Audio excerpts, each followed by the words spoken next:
Welcome back to the Deep Dive. A massive shout out to all the followers of the C9 podcast and business page tuning in today. It is great to have you with us.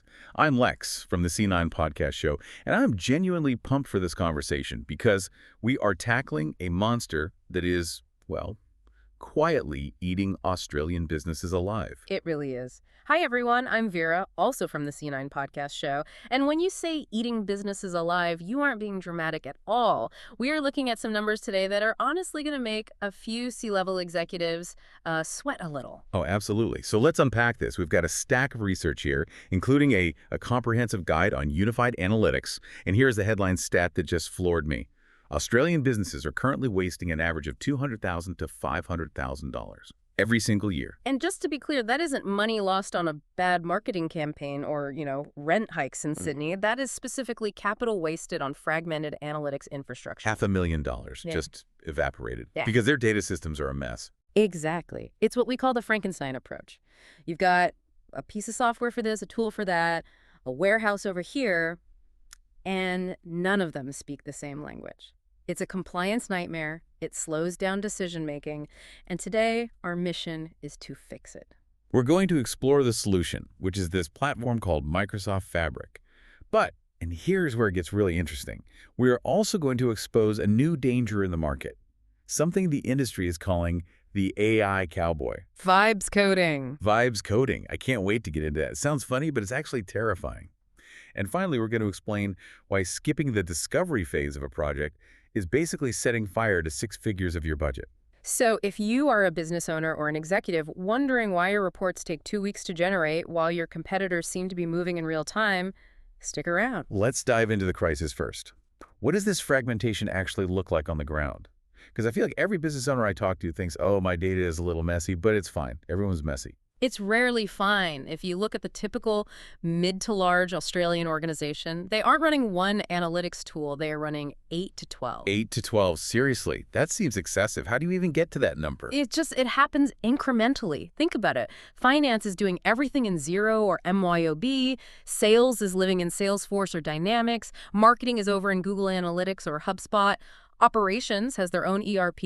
And none of them talk to each other. Zero communication. So you have data silos. But the real killer, it's the hidden costs.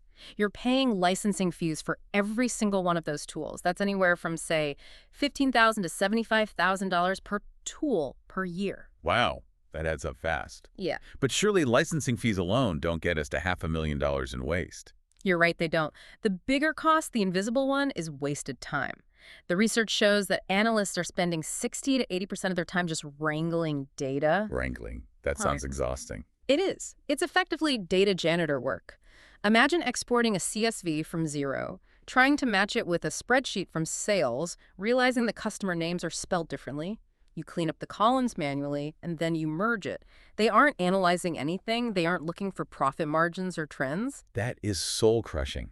You hire a smart, expensive analyst to give you insights, and they spend their day fighting with Excel sheets. And that leads to delayed decisions. If you're an executive, you're waiting days, maybe weeks, for a report. By the time you get it, the market has already moved.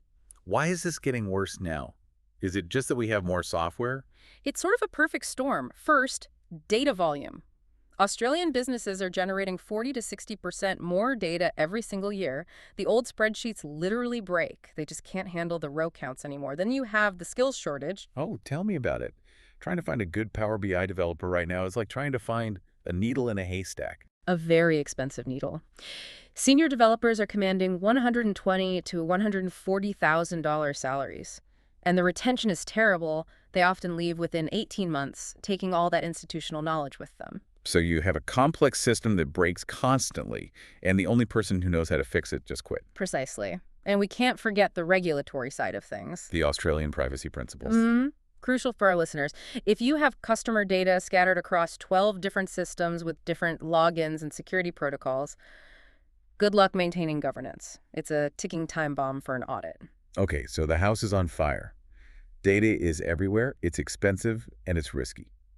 Enter the hero of our story, Microsoft Fabric. I keep hearing this buzzword, but I have to ask, is this just Microsoft rebranding old tools, or is it actually different? No, it is a fundamental reimagining of infrastructure.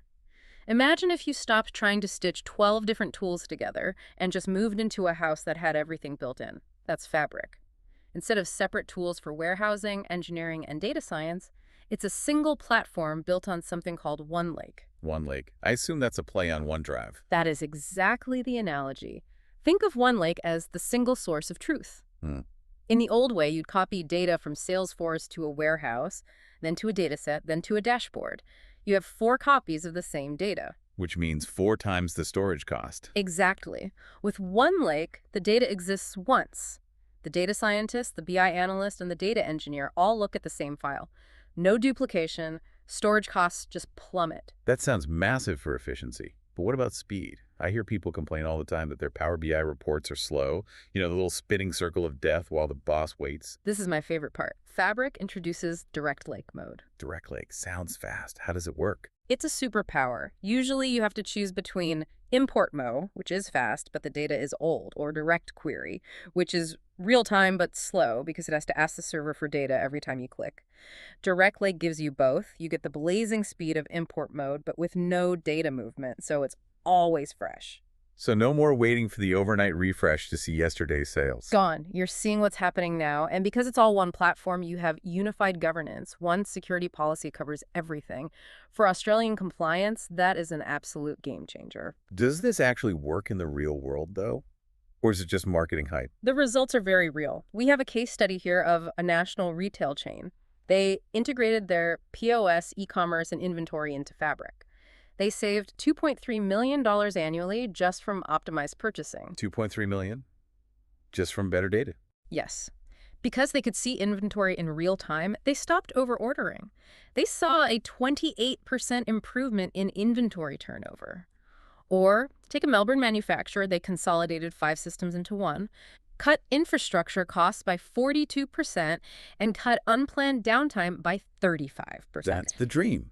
Better insights, lower costs. Yeah. But, and there's always a but, implementing this isn't exactly plug and play, is it? You can't just click install and save $2 million. No.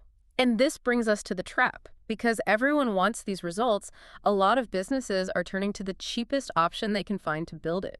The AI Cowboys. The AI Cowboys. I love this term, vibes coding. I saw this in the notes. Explain what this is for the listener who thinks, hey, why don't I just get ChatGPT to write my code? It's free. It's incredibly tempting. You ask an AI to write a Power BI measure, and it spits out code. It looks like code, it has the right brackets, it gives you a number, the vibes are good, but the person pasting that code has no idea what it actually does.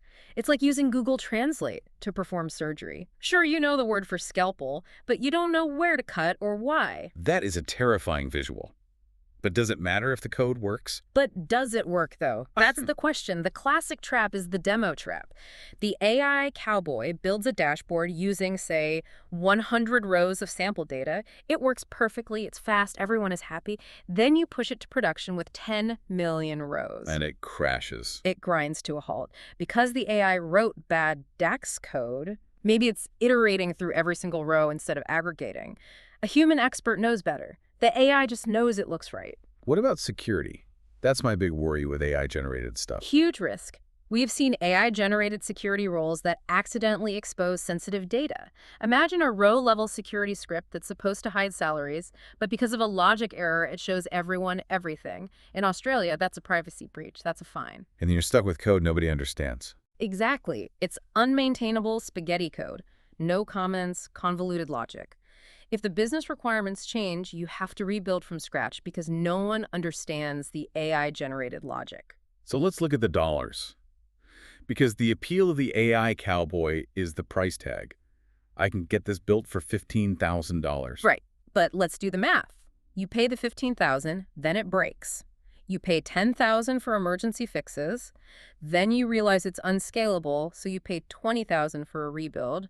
Then you have the downtime costs. You end up spending about $80,000 anyway. Whereas if you went with a professional approach, like C9. A professional build, including proper discovery, expert dev, and maintenance, might cost around $82,000 total. The price is virtually the same in the long run, but one leaves you with a disaster and the other leaves you with a sustainable asset. That is a powerful comparison. It's the classic buy cheap, buy twice. Or buy 3 times in this case. Now, you mentioned discovery. And I know a lot of business owners listening are rolling their eyes right now. They're thinking, Discovery is just consultants charging me to talk. I know. The just quote it fallacy. Skip the discovery, just give me a price. Why is that mindset so dangerous? Because it is the #1 killer of analytics projects. Without discovery, you are guessing. Let me give you a horror story from the source material. A logistics company in Brisbane. Oh, boy. They wanted a fleet dashboard. They skipped discovery to save money and hired a cheap developer. Spent $45,000 building it, launched it. Turned out, the drivers couldn't view it on their phones because nobody scoped the hardware. Oops. And worse, a massive privacy violation. Every driver could see everyone else's location. The whole thing was illegal and unusable. They had to scrap it. Total waste ended up being about $180,000. All because they didn't spend 2 weeks up front planning it out. A $12,000 to $25,000 investment in discovery yields a 360 to over 1,000% return. It prevents scope creep. It prevents technical dead ends. It is the cheapest insurance policy you can buy. That makes total sense. So we know we need Fabric. We know we need to avoid the AI cowboys. We know we need discovery. Let's talk about who can actually pull this off. We're talking about C9 today. Right. What makes C9 different? Why not just go to one of the big 4 consulting firms or just hire a freelancer? It really comes down to their model. C9 uses a blended hybrid model. Break that down for us. So the big 4 are great, but they are incredibly expensive. Pure offshore freelancers are cheap, but you often deal with communication gaps, lack of local context. C9 sits in the middle. They have onshore Australian leadership solution architects, project managers, people who understand Australian business and compliance. So you're talking to someone in Sydney or Melbourne. Exactly. But the heavy lifting, the technical delivery, is done by their own direct offshore teams. Not random freelancers, but integrated teams. This means you get enterprise-grade expertise, but at a cost that is 30 to 50% lower than a pure onshore firm. That seems like the sweet spot. You get the quality and communication, but the price is manageable. And their philosophy is different. A lot of firms, they want to create dependency. They want you to need them forever. C9 focuses on client independence. Meaning? Meaning they document everything, they train your team, they do a full handover. They don't want to hold the keys to the kingdom. They want you to be able to run your own car. That is refreshing. I also saw something about skills-based pricing. What's that? This is really smart. Most agencies charge a flat blended rate. So you might pay $200 an hour, whether it's a senior architect or a junior doing data entry. It feels like a ripoff if it's just data entry. C9 charges based on the task. Junior rates for basic work, senior rates for architecture. It creates a lower overall blended rate for the project. It's just fairer. I dig that. Now, what if a company needs bodies? Like they have a team, but they just need more hands on deck. C9 does staff augmentation too, but again, it's not just bums on seats. These are integrated team members backed by the whole C9 infrastructure. So if you hire a developer from them, you also get the support of their solution architects and QA teams. And there's a bit of a strategic tip here regarding contracts, right? Yes. If you can commit to a 3 to 6 month lock-in, C9 offers a 10 to 15% discount. It's a win-win because it allows for better resource planning and knowledge retention, and you save a chunk of your budget. So putting it all together, the landscape of data is changing fast. If you're sitting on 12 different systems, you're bleeding money. You are. Fragmentation is costing you hundreds of thousands of dollars. Fabric is the unified solution that stops the bleeding. But, and this is the big takeaway, technology alone doesn't deliver transformation. Expertise does. You have to avoid the temptation of the AI cowboy and the vibes coding. It's a mirage. It really is. And please, for the love of your budget, do the discovery. Stop guessing with indicative quotes that aren't worth the paper they're written on. So here's the clear next step for all the Australian business owners listening. Stop burning cash on disconnected tools. And stop hoping a chatbot will fix your enterprise architecture. Go to www.c9.com.au. That's the letter C and the number 9. c9.com.au. And book a discovery consultation. It's the first step to reducing your infrastructure costs by 30 to 40%. It's time to get serious about your data. Head over to the site, book the consult, and hey, if you found this deep dive useful, make sure you hit that follow button on your podcast app right now. Share this episode with a colleague who is currently drowning in spreadsheets. Save them from the data wrangling. Exactly. C9, Australia's leading custom software, apps, integration, and database developer company. Thanks for listening, everyone. See you next time.